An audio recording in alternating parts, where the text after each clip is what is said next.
thought I'd do a quick review or look at my EZM13.1, which came out in February 2022. I ordered mine pretty much as soon as they came out and received it in late March 2022. So I've had it a couple of months now. I'm in the US, having a quick look at the Watch Buyers website. The orders are out to December 2022 now, and I'm recording this in June. So quite a wait list. I saw there's no videos on YouTube. I'm sure someone better than me will be looking at it soon. Maybe ClickSpring or one of the other bigger channels. But if you're on the fence, I thought I'd do a quick comparison and show you mine. It's a 41.5mm diameter case, 20mm lug to lug, 20mm lug width, 47.5mm lug to lug with a 500-meter water resistance. It's a Sinn, so it has pretty sweet tech specs with the dehumidifying capsule there on the side of the case. And this is their chrono-based movement called SZ13.1, which, as I understand it, has a Value 7750 base, which means it's got, the rotor wobble and it's quite noisy, but I really like it. Just a 42-hour power reserve at 4 Hertz. So nothing outrageous. Mine runs about 8 seconds fast per day, which I was hoping for a little bit better, but it's pretty good, I guess. Maybe it'll settle down with time too. So the Sinn EZM13.1 is a very tool-based diver. We've got this chrono 60-minute counter sub-register at 6, and then the sweep hand currently at 12. I can start the chrono running now, so you can see it going around. Obviously, because it's a Destro before Rolex made it cool, the bottom button is actually the start and the reset button is at the top. So, I don't know, a bit different to other chronos there. But you can use the buttons underwater, which is one of Sinn's tech items, which is, I don't know, doesn't pertain to me. I'm not a diver, but kind of cool. Elephant in the room is the thickness of this watch. It's 15mm thick, which is pretty chunky. I guess it's the price to pay for being, a Value base chrono movement with 500 meters water resistance and a magnetic resistance. Although I don't think that goes on the bottom of the movement, so perhaps that one doesn't add to the thickness of the watch. What else do I have to say?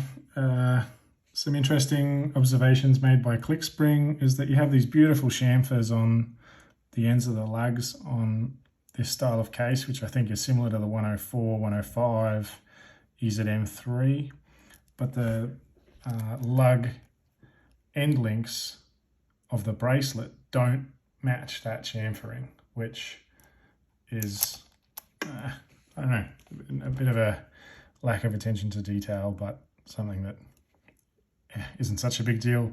The end links do fit well within the lugs. There's no shake in there. What else have I noticed in my experience so far? It's the same Sinn bracelet as any other watch. It's okay. I mean, it has a dive extension, which I don't need. It does have some micro, which is better than no micro adjustment, I suppose.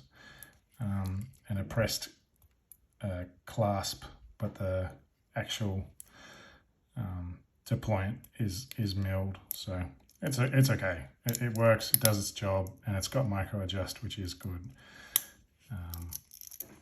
Yep. Is it too thick? I can see why it'd be too thick for some people. I mean, if you put it up next to my U50 there, it's considerably thicker than a U50, and even over old EZM2 2 Hydro, similar sort of case design, and yeah, much thicker. But that's part of having a chrono watch. So 60 click bezel, pretty crispy, very nice. No detent or anything at the 60, just like any other click. What else to say?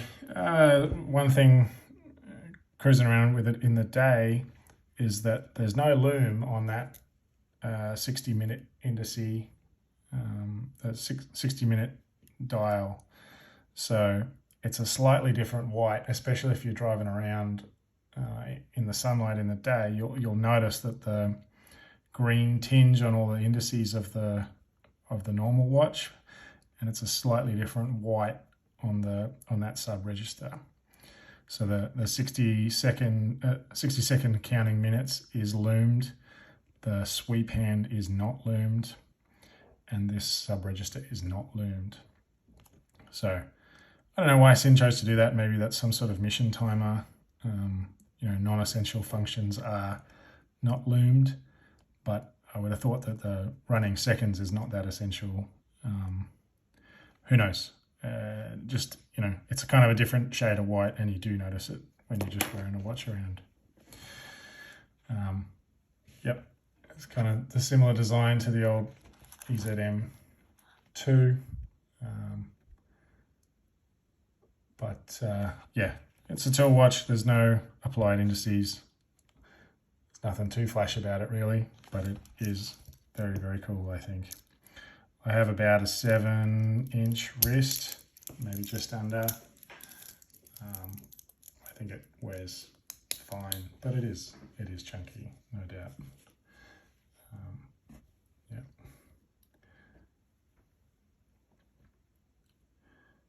There you go. That is a rather hot watch at the moment, but yeah, worth the wait in my opinion. But then again, I didn't have to wait very long, so I'll wait for it to swing around and show you if the reset, if you're still hanging on. Yeah, not a YouTuber, as you might have picked up by now. Next to the U50, similar diameter, but quite a different watch. Yeah.